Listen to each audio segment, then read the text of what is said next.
All right, we'll pick up at Exodus chapter 23. Remember that Exodus chapters 21 and 22 and 23 are what we call the Book of the Covenant, and it's made up of various statutes and judgments that God made about certain case law, basically. The Ten Commandments stated the broad principles of ethics and morals and justice and piety, but these chapters are envisaging specific scenarios. In this case, here's what has to be done so that the application of the principles in the Ten Commandments would be able to be particularized to everyday living. And so in chapter 23, you shall not circulate a false report. Do not put your hand with the wicked to be an unrighteous witness. Now that, of course, is talking about you shall not bear false witness. A false report against somebody. It says you shall not put your hand with the wicked to be an unrighteous witness. This would especially affect people like, let's say, the witnesses who stood up against Naboth when Jezebel wanted to take his vineyard from him and he wouldn't give it up, he wouldn't sell it. And so she hired false witnesses in his town to testify that they'd heard him blaspheme so he'd be put to death. And so that'd be a case like this. Those false witnesses conspired together with the wicked to bring a false witness against him. You shall not follow a crowd to do evil, nor shall you testify in a dispute so as to turn aside after many to pervert justice. In other words, you have to be honest even if everybody else in court is saying the opposite of what you're saying, even if they're all lying. I think of the Nuremberg Trials, how that the Nazi war criminals were brought to trial in Nuremberg, and one after another of the witnesses of the defendants, when they're confronted about the war crimes and the heinous things that were done to the Jews, they said again and again, well, we didn't know the extent of it. We weren't aware of what was going on in the death camps. In some cases, they, of course, said they were only following orders and so forth. And they were all defending themselves, trying to all tell the same story. And then one of them, Hans somebody, I forget his last name, he got up and he said, we did know it was happening. We are responsible for what we did. And, his testimony just changed the whole color of the proceedings, because obviously the ones who were saying we didn't know would be expected to say that if they were lying, but he wouldn't be expected to lie and say we did know. Obviously, he stood against the testimony of the whole crowd that was testifying the opposite way from him, and he told the truth. And it says you shall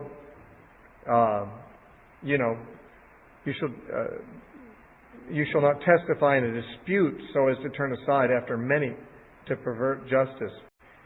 And you shall not show partiality to a poor man in his dispute. Now that's interesting, because we're also going to find it's forbidden to show partiality to a rich man.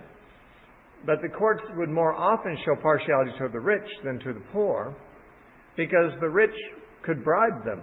And that's how often the courts did injustice, was by the rich people who were in the wrong actually bribing the judges to rule in their favor. And the poor man who could not bribe the judge would just be victimized. And that is forbidden many times in the law, that kind of thing, allowing the rich to run things and to exploit the poor that way. But it's not very often we find this kind of command. You shall not exploit judgment on the side of the poor either. That is, you're not supposed to change your verdict because you have compassion on the man being poor, if he's a criminal, nor if he's a rich man. A man's economic circumstances have nothing to do with the justice of justice. And although you might be inclined to go with the rich because they can benefit you, or with the poor because you pity them, you need to be blindly just in your decrees. Verse 3, you shall not show partiality to a poor man in his dispute. And verse 6 is the other side of that. You shall not pervert the judgment of your poor in his dispute. That is, you shall not give him less than justice because he's poor. But you also shall not give him favoritism because he is poor. His poverty should have nothing to do with the justness of his cause. And that's directed to the judges, not to pervert judgment one way or the other in favor of or against the poor. If you meet your enemy's ox or his donkey going astray, verse 4, you shall surely bring it back to him again. If you see the donkey of one who hates you lying under his burden, and you would refrain from helping him, you shall surely help him with it. So this has to do with the treatment of your enemies. It's not saying your neighbor, but your enemy, the one who hates you. So love for your enemy that Jesus taught was not something Jesus made up. It's even in the law. Jesus said, love your enemy, do good to them that hate you and who persecute you and so forth. Well, that's exactly what the law said to do. Jesus wasn't making up something new. Because if your enemy's ox or his donkey are going astray, and it's presumed that the man who owns it is not aware of where it is, you could say, that's Joe's ox. I don't like him. I'm going to just let his ox go. No, he says you need to take it back to him. You need to do him the favor of taking it back to him. And likewise, if his donkey is overburdened and you don't want to help it up, you should help it up anyway. You should do practical, helpful things for people, even if they're your enemies and they hate you. Verse 7, keep yourself far from a false matter. Do not kill the innocent and righteous, for I will not justify the wicked. And you shall take no bribe, for a bribe blinds the discerning and perverts the words of the righteous. So obviously these commands are all given pretty much to the judges about how to adjudicate and to be just and not to take bribes, not to condemn an innocent man, not to pervert justice favorably or unfavorably with reference to the poor. Also, verse 9, you shall not oppress a stranger, for you know the heart of a stranger, because you were strangers in the land of Egypt. 6 years you shall sow your land and gather its produce, but the 7th year you shall let it rest and lie fallow, that the poor of your people may eat, and what they leave the beasts of the field may eat. In like manner you shall do with your vineyard and also your olive grove. Now, this is the Sabbath year principle. We already have encountered the Sabbath day, but God extends it to Sabbath years as well. The land itself was supposed to be given a rest on the 7th year, so that it doesn't have to produce. Now, it would produce some, because the previous year's harvest would have left some miscellaneous seeds that would have gotten covered over and would take root on their own the next year. But they were not to sow the seeds and burden the land and draw the nutrients from the land every single year. They had to give the land a year of rest every 7 years. And what did grow there, they should not harvest in the 7th year. They should leave it to the animals and to the poor to gather. There were several provisions in the law made for the poor. For one thing, part of the tithe money was given to the poor. Also, there was a law that said the poor could glean in the fields after the harvest and after the vineyard gathering.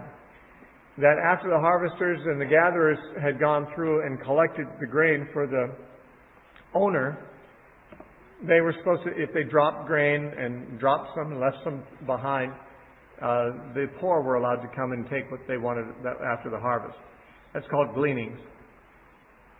And they also had a law that if you were, in Deuteronomy 24, if you were walking through somebody's field, you could pick grain and eat it, or grapes in their vineyard. You couldn't go in and harvest it and take it home with you, but if you were starving, you could at least eat in a neighbor's field. So there were a number of provisions made to make sure the poor had something, even if they were very poor. Verse 12, 6 days you shall do your work, and on the 7th day you shall rest, that your ox and your donkey may rest, and the son of your maidservant and the stranger may be refreshed. And in all that I have said to you, be circumspect, and make no mention of the name of other gods, nor let it be heard from your mouth. Now, I want to say this about the Sabbath real quickly here. We've seen the Sabbath command many times already, and I would point out that it says even your servants are not allowed to work on the Sabbath. You're supposed to make sure your servants get a day free also. It's interesting because there are Sabbath-keeping people who will go out to eat on the Sabbath. They won't cook, but they'll go out at restaurants and let their servants work for them. But actually, if we should keep the Sabbath, then we should not pay other people to break the Sabbath. We obviously should put our money where our mouth is, that we don't let anyone, or we don't actually encourage anyone to work on the Sabbath if we're supposed to keep the Sabbath. Now, as you know, I don't believe that the Sabbath law pertains in the New Testament, but many people do, and it seems like if it does, then they shouldn't really use the services of anyone on the Sabbath, or else they're kind of violating what the command is.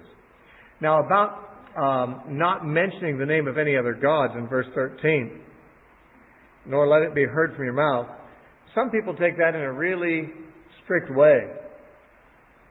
And they actually will not mention the name of false gods.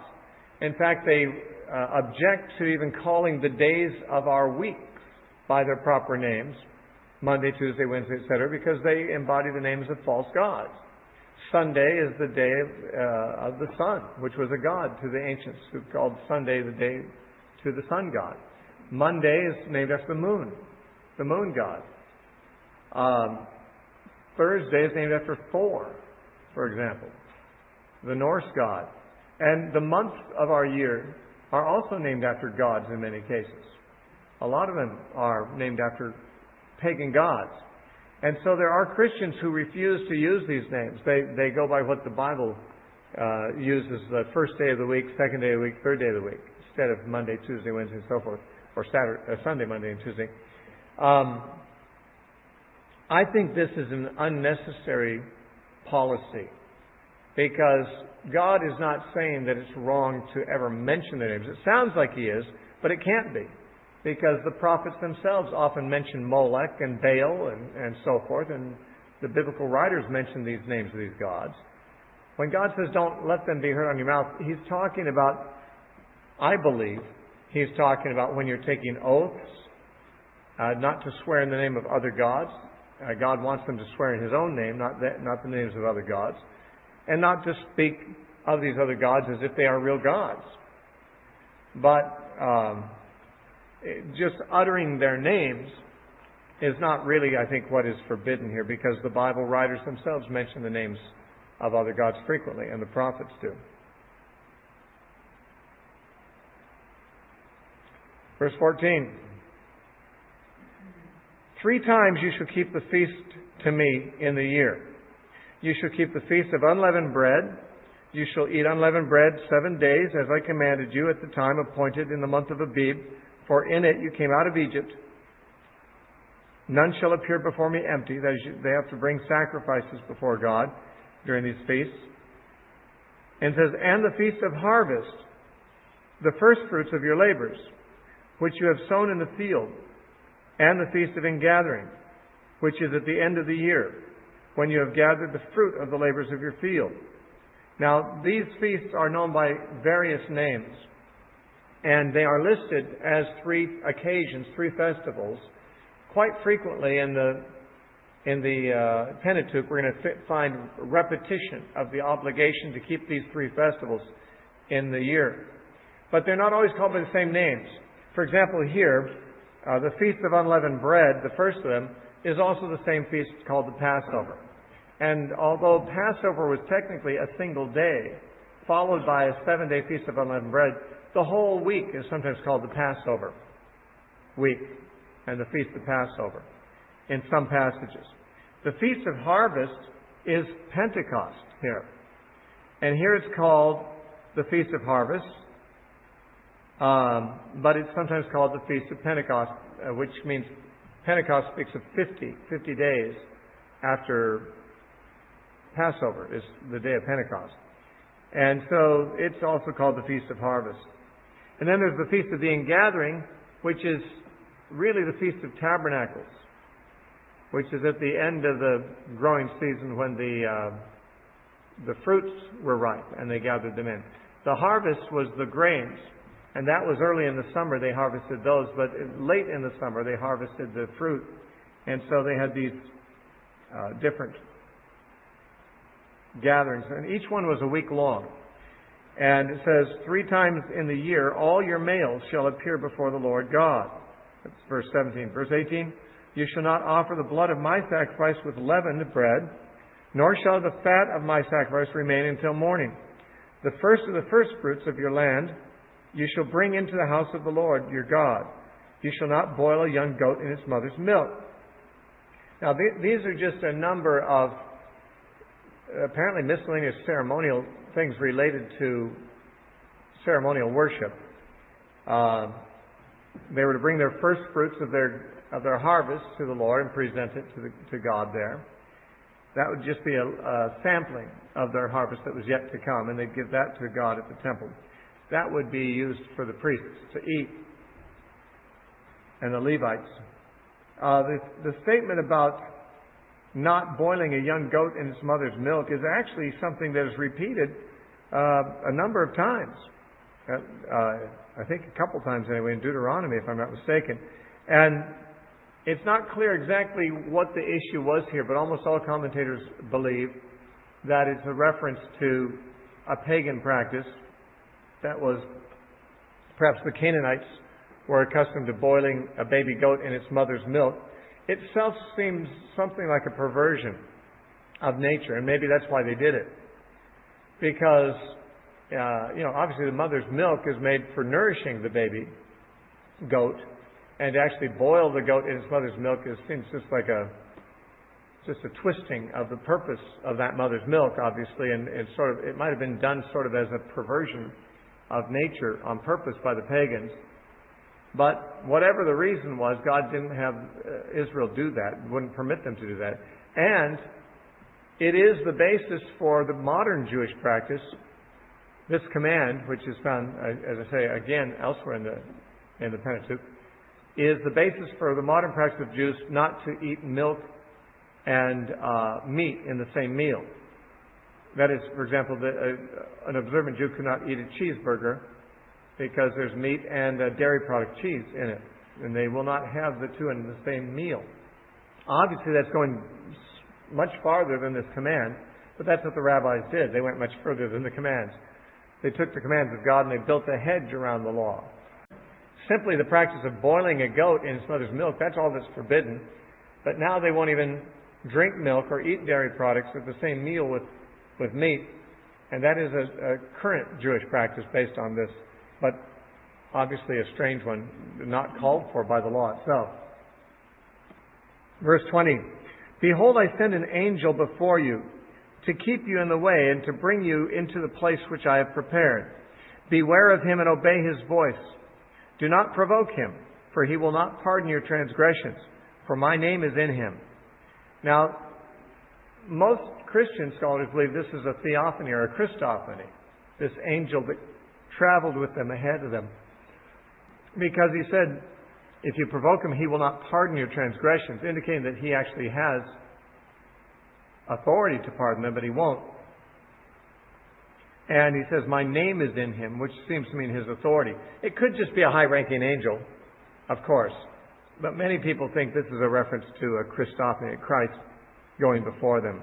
And it is referring, of course, to the pillar of cloud and the pillar of fire. The angel of the Lord was considered to be in that visible pillar as they followed it around. But if you indeed obey his voice and do all that I speak, then I will be an enemy to your enemies and an adversary to your adversaries. For my angel will go before you and bring you into the Amorites and Hittites and the Perizzites and the Canaanites and the Hivites and the Jebusites, and I will cut them off. You shall not bow down to their gods, nor serve them, nor do according to their works. But you shall utterly overthrow them and completely break down their sacred pillars. So you shall serve Yahweh your God, and he will bless your bread and your water, and I will take sickness away from the midst of you. No one shall suffer miscarriage or be barren in your land. I will fulfill the number of your days. Now, I don't think Israel ever experienced these benefits because I don't think they ever were obedient to this command. They had brief seasons of obedience, but not very many. And during those times when they obeyed, perhaps these things were true. Perhaps they didn't get sick, didn't have miscarriages. But most of the time they were not obedient, and so these promises would not necessarily apply to them on those occasions. So, verse 27, I will send my fear before you. I will cause confusion among all the people to whom you come. And I will make all your enemies turn their backs to you. And I will send hornets before you, which shall drive out the Hivite, the Canaanite, and the Hittite from before you. Now these hornets,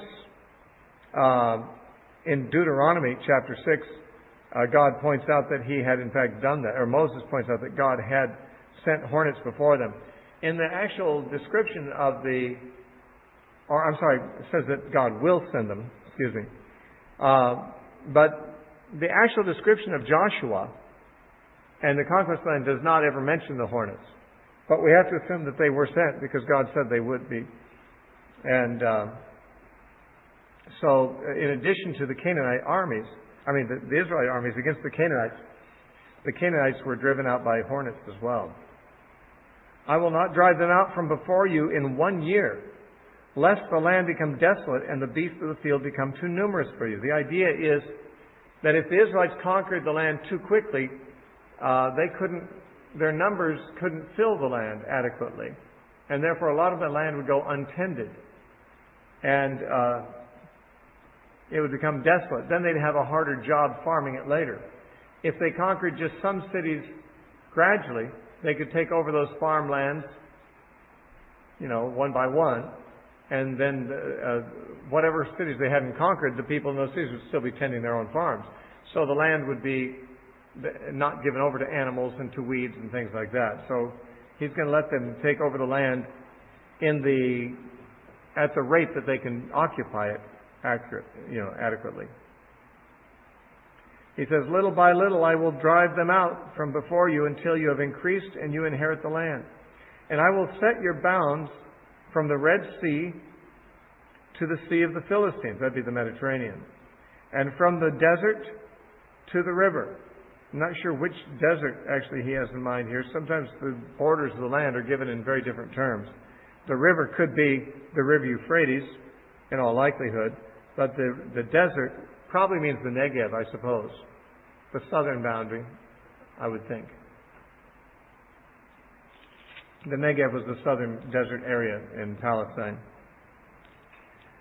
He says, for I will deliver the inhabitants of the land into your hand, and you shall drive them out before you. You shall make no covenant with them, nor with their gods. They shall not dwell in your land, lest they make you sin against me. For if you serve their gods, it will surely be a snare to you. Now, this is the reason that God did not allow them to leave the Canaanites alive in the land. Now, of course, the Israelites did not fully obey, and they didn't kill all the Canaanites. They didn't do all that God said to do. And it turned out just the way God said it would turn out. The Canaanites, continuing to worship their false gods, allured the Israelites into worshiping those gods. And then it wasn't good for Israel because God had to drive them out of the land, as He said He would. So God knew what He was talking about. Israel had good laws, but they didn't have good hearts. They were just people. They were fallen men. They didn't have a new heart and a new spirit, such as the new covenant promises. And therefore, they were vulnerable to the influence of the wicked around them. That's not quite the same for us under the new covenant, because although we have to be careful about the influence of the wicked in our culture, we do have inward changed hearts. We have a new heart. We have the Spirit of God. We can confront the culture and not have to be isolated from them. We don't have to kill them off so that they don't corrupt us. We can live in their neighborhoods. We can work in shops with them, and we can associate with them without being corrupted. At least we should be able to. I agree that some people who call themselves Christians do get corrupted by hanging out with the wrong kind of people, but that raises questions about those particular Christians, whether they are really walking in the Spirit or not. Because if you walk in the Spirit, you should be able to have positive influence on the unbelievers rather than the other way around. And now chapter 24. Now he said to Moses, "Come up to Yahweh, you and Aaron, Nadab and Abihu." Now Nadab and Abihu were the older two sons of Aaron. "And 70 of the elders of Israel, and worship from afar.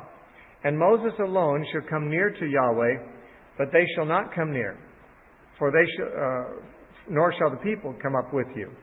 So Moses went up and down the mountain quite a bit to Yahweh. On this occasion he said, "Bring some others with you. Bring Aaron, his two oldest sons, and 70 of the elders of Israel. They can't come all the way up like you can. They have to worship me from afar, but I want them to come up the mountain. I want the rest of the people to stay away from the mountain." And it says, "So Moses came and told the people all the words of Yahweh and all the judgments. And all the people answered with one voice and said, 'All the words which the Lord has said, we will do.'" Now this is the second time they've said that, essentially. When he called them to enter into covenant with Yahweh in chapter 19, the people said essentially the same thing. It says in chapter 19, verse 8, "Then all the people answered together and said, 'All that the Lord has spoken, we will do.'" So now they say it a second time. And they will say it a third time. These 3 times, basically, where they're sealing their commitment in the covenant. "And Moses wrote all the words of Yahweh. And he rose early in the morning and built an altar at the foot of the mountain." That must be the earthen altar that was spoken of earlier at the end of chapter 20. "And he rose early in the morning, built an altar at the foot of the mountain, and 12 pillars according to the 12 tribes of Israel." So they put up 12 pillars to represent the 12 tribes of Israel. "And he sent young men of the children of Israel, who offered burnt offerings and sacrificed peace offerings of oxen to the Lord. Then Moses took half the blood and put it in basins, and half the blood he sprinkled on the altar. And he took the book of the covenant." See, that's what these chapters we just read are called. "And read in the hearing of the people. And they said, 'All that the Lord has said we will do and be obedient.'" So that's the third time they said this. "And Moses took the blood and sprinkled it on the people and said, 'Behold, the blood of the covenant which the Lord has made with you according to all these words.'" Now the wording there, "This is the blood of the covenant," was echoed by Jesus, as you will probably remember, in Luke chapter 22, when he took communion with his disciples in the Last Supper. Luke 22, in verse 20, Jesus says, "Likewise, he also took the cup after supper, saying, 'This cup is the new covenant in my blood, which is shed for you.'" Now he said, "This cup is the new covenant in my blood." And Moses said, "This is the blood of the covenant," when he sprinkled on people. Covenants are sealed with blood. And so Jesus made it very clear that he was sealing the new covenant with his disciples in the upper room, as Moses had done with the people on this occasion. Exodus 24:9 says, "Then Moses went up, also Aaron, Nadab, and Abihu, and the 70 of the elders of Israel. And they saw the God of Israel. And there was under his feet, as it were, a paved work of sapphire stone, and it was like the very heavens in its clarity. But on the nobles of the children of Israel he did not lay his hand. So they saw God, and they ate and drank." Now this was a feast that these elders and the priests, the future priests, and Moses went up to see, and they saw God. But what did they see? Now, there's many places in the Bible that indicate that you can't see God, and that, in fact, that no one can see God. Even Moses was forbidden to see God's face, as you might remember, in the 33rd chapter of Exodus. In Exodus 33, verse 18, Moses said to God, "Please show me your glory." Then God said, "I will make all my goodness to pass before you. I will proclaim the name of Yahweh before you. I will be gracious to whom I will be gracious. I will have compassion on whom I will have compassion. But he said, you cannot see my face, for no man shall see me and live. And the Lord said, here is a place by me. You shall stand on the rock. So it shall be, while my glory passes by, that I will put you in the cleft of the rock. I will cover you with my hand while I pass by. Then I will take away my hand, and you shall see my back, but my face shall not be seen. Now, in verse 20, God said, no one can see me and live. But he's very clear. He means my face. We saw in an earlier class that in the book of Numbers, in chapter 12, God said that Moses sees the form of the Lord. In Numbers 12:8, says, I speak with him face to face, which apparently means it's a figure of speech because Moses couldn't see his face, even plainly and not in dark sayings, and he sees the form of the Lord. So Moses actually did see some form or shape of the Lord on a regular basis when he went up to meet God. But he couldn't see God's face. He said no one can see that and live. Even Moses can't. And in John chapter 1, there is a verse that many people think about and think there's a contradiction between this and what we're currently reading in Exodus 24. Because in John chapter 1 and verse 18, it says, no one has seen God at any time. The only begotten Son who is in the bosom of the Father, He has declared Him. It also says that in 1 John. 1 John says no one has seen God at any time. But if we love one another, God dwells in us, it says. Now, if no man has seen God at any time, is there a contradiction here in chapter 24 of Exodus? Verse 11, it says they saw the God of Israel. Actually, it's verse 10. And thus we come to the issue of what it means to see God in the Bible. Because God is invisible, and yet there are many people who have been said to see God. Not just these men on this occasion. Isaiah said in Isaiah 6, in the year that King Uzziah died, I saw the Lord, and His train filled the temple. And so Isaiah saw the Lord, and others have seen the Lord. In fact, the Bible says that the Word was made flesh, and we beheld His glory. He lived among us, and we beheld His glory, John said. Saw Jesus' glory, who is God. There's a lot of different ways that God is seen. In fact, Jesus said, blessed are the pure in heart, they shall see God. What's it mean?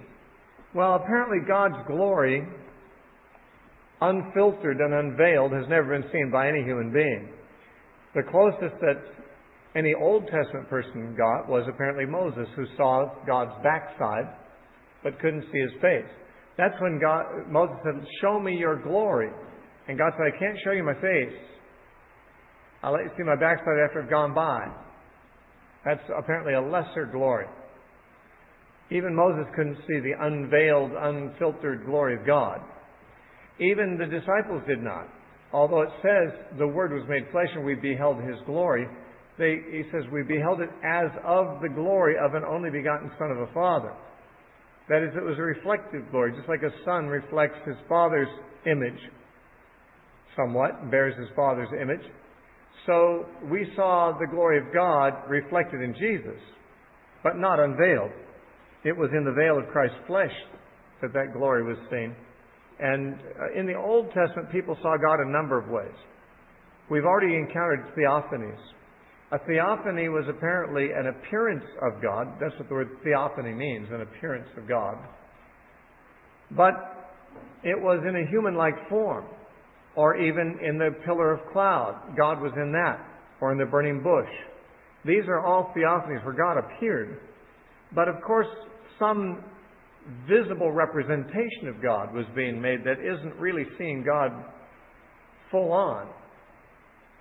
It's probably a lot like when people saw the glory of God in Jesus, that the glory was veiled in the human flesh.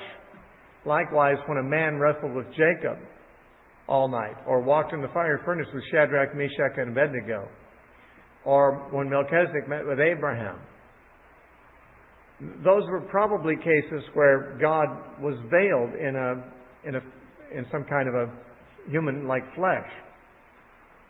Not an actual incarnation, but nonetheless inside of a body so that His glory was not seen. Likewise in the pillar of cloud. He was inside the cloud. They couldn't really see Him. And then there were people, besides Theophanies, there's people who saw God in visions. And a vision is probably not looking directly at God. When Isaiah said, I saw the Lord, it's clear he was having a vision of God. And there's lots of people who had visions of God. Ezekiel had a vision of God on his chariot throne in Ezekiel chapter 1. Zechariah had visions where he saw God. But a vision is sort of like a dream, only you're awake when you have it. Now, you might have a dream about God. It might even be a dream that God gives you about Himself. And so you could say you kind of see Him as one of the characters in the dream, but you're not really seeing God, you're having a dream. There's something being brought to your consciousness which is visual in nature. But it's not really God that you're seeing. It reminds me sometimes of watching let's say watching a live football game on television. Or watching the president give a speech on television. If you watched the president give the State of the Union speech on television and the next day someone said, oh, did you see the president give his speech? You could say, yeah, I saw that. I saw him, I heard him. But you really didn't, because he was in Washington, D.C. and you're in Washington State. And you didn't see him.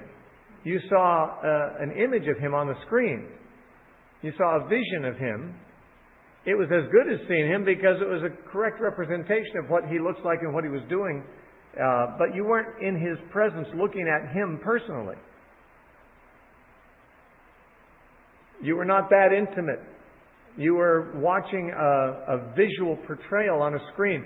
And I think that's what a vision is like. Visions of God. They see God in a sense, but not in the sense of seeing Him directly. And so this idea of seeing God it represents more than one kind of experience when the Bible speaks of it. In this case, when they saw the God of Israel, I think they probably saw a theophany, but it may have been only a vision. But they didn't see Him up close like Moses did. They were somewhat in a distance. And it says in verse 11 that God did not lay His hand on them. That means He didn't kill them. Remember, it says in chapter 33 of Exodus in verse 20, no one can see my face and live. Like if you see God, you got to die. The angel of the Lord appeared to Manoah and his wife, the parents of Samson, in the book of Judges. And they didn't know who he was, but then he disappeared in a flame, and they realized they'd seen God. And Manoah said, oh no, we're going to die because we've seen God. And his wife said, no, I don't think so. I don't think He would have made those promises to us if we were going to die, so I guess we're not going to die.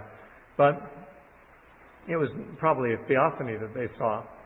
But the idea that someone could see God and live was pretty noteworthy. And so it says that they saw God in some form, a theophany or a vision or something, but He didn't kill them. And so they had a feast, a ritual feast probably, of the sacrificial meat up there on the mountain.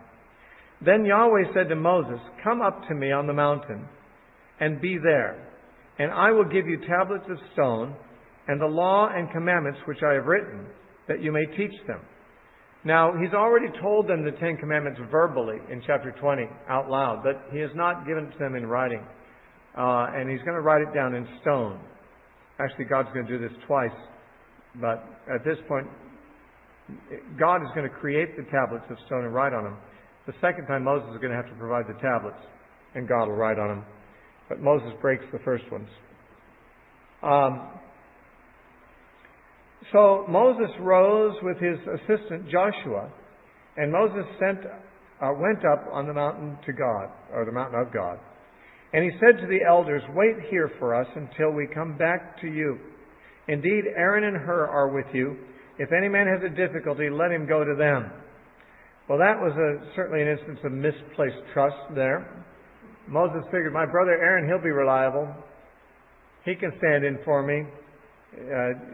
He'll be the leader in my absence. And he obviously thought that Aaron would be good in that role, but he certainly was mistaken, because Aaron was easily led astray by the people and led the people astray thereby. Verse 15, then Moses went up into the mountain, and a cloud covered the mountain. So the glory of the Lord rested on Mount Sinai, and the cloud covered it 6 days. And on the 7th day, he called to Moses out of the midst of the cloud. The sight of the glory of the Lord was like a consuming fire on the top of the mountain in the eyes of the children of Israel. So Moses went into the midst of the cloud and went up into the mountain, and Moses was on the mountain 40 days and 40 nights. Now, while he was up there, he received instructions about how to build the tabernacle and its furniture. And the next 7 chapters, pretty much, are devoted to that description, as we shall see when we come to them. And after that, after this detailed instruction about the tabernacle is given, there is the event of the golden calf. And so there's a little more action in this story, and from chapter 32 on for a few chapters. And then when you come to chapter 35, to the end of the book, actually, you have the actual building of the tabernacle, and much of the same detail, almost all the same detail, is given again. Now, if I were going to slavishly go verse by verse through the entire book of Exodus, we would go through all this detail for the next 7 chapters, and then we go through that detail again for the last 5 chapters. But I don't really think that's profitable. What I think we'll do is we'll cover all the chapters about the tabernacle, those that describe how it should be built and those that describe it being built, since they're pretty much the same thing, all at once. So when we come back next time, we're going to actually skip over the tabernacle instructions, since they didn't actually build the tabernacle until the end of the book. And we'll skip over to the chapter 32 through 35, which is the incident with the golden calf. And after that, they did build the tabernacle, and that's when we'll look at the description of everything. No sense looking at the description of it beforehand, and then the description again afterwards when they build it. So we're going to kind of skip over the tabernacle descriptions over to the next action of the story when we come back, after which we will go into all the detail necessary about the tabernacle.